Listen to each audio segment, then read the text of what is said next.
Mr. Patrick Hoy. Yeah, all right. Woo.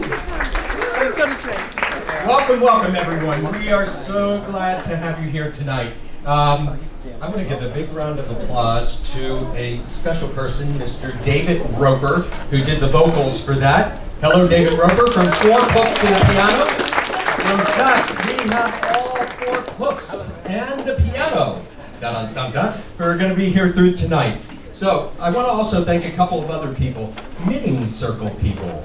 They get together here about once every 2 weeks. Anyone from the Knitting Circle?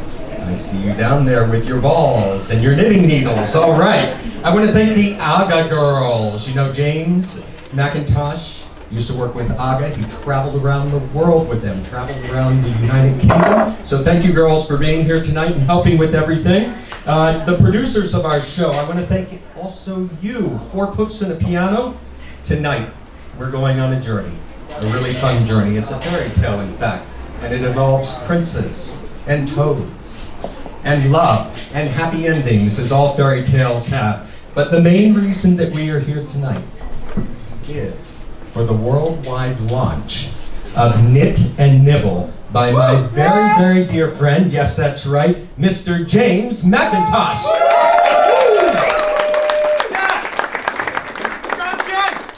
James is going to be taking us on this journey tonight. He's going to be reading from the book.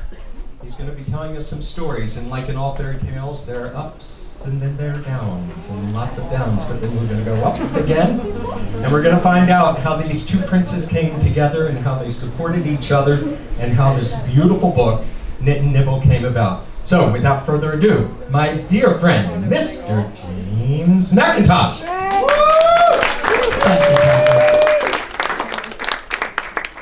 Good evening, and thank you for coming. I honestly believed that people with depression needed a good kick up the bum, get out of the house and get back on with life. And then the black dog arrived at my front door. I did not see it coming, but it arrived in the morning, the day after my partner Thomas's 50th birthday party. I could not move my leg down the bed.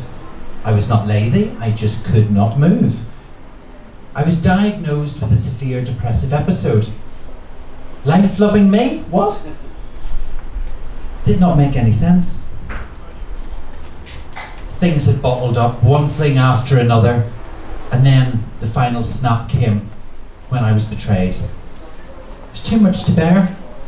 Fear, anxiety, a catatonic physical state, panic, black, very, very black. If you have not been through the midlife crisis, take note. Make it spectacular. Because when you fall, it needs to be memorable. Mine was, just like me, fabulous. So much so that part of it even made its way on primetime TV. Now talk about a press release that's made all the way to pay-per-view. Meanwhile, while I was breaking, I was also breaking the mold. I have never done anything normally. This was no different. I lost the sports car and I then opted for the older model in the form of Dr. Thomas, who may not look so good in a bikini, but does look fabulous in a raglan sweater. My head was the deepest black. I had no energy. The depth of sadness in my head was too much to bear. I could not sleep. All I could do to calm my anxiety was to stay in bed and watch Netflix.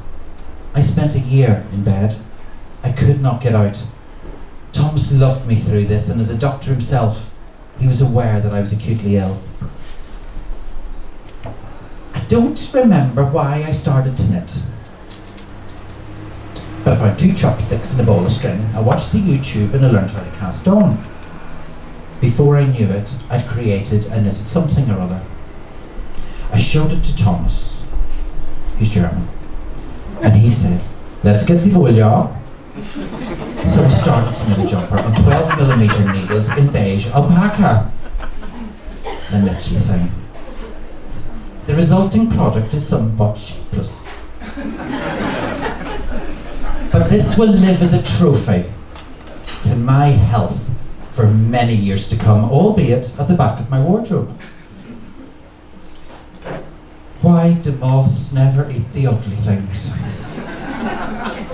I remember putting this misshapen tent of clothing on my body, looking in the mirror, and for the first time in so long, feeling proud of me again. I thirsted for colour in so many ways. But at the same time, I looked like a grown-up Von Trapp child with knitted curtains as my new clothing.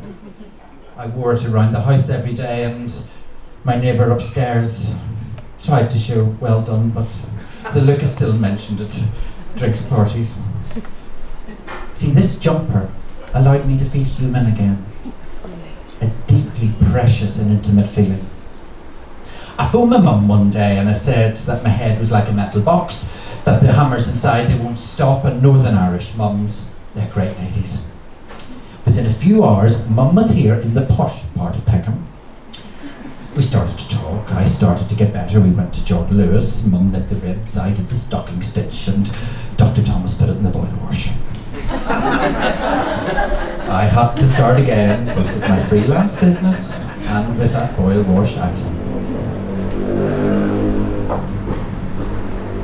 Through all of this, my mind was racing and would not stop. Cold sweats were a constant reality. The tender little flame that was my soul seemed to be oxidizing in the naked air, and it was deeply painful as it was kicked by Northern Irish homophobia. My little inner candle flame, that is my soul, that all I am and all I held dear was nearly blown out. That stitch, and then another allowed a sense of calm. A creation that I had started to make, and a reason to be proud. To find my circadian rhythm again with my knitting needles. Each stitch became a breath, each breath became a feeling, each feeling acknowledged and understood.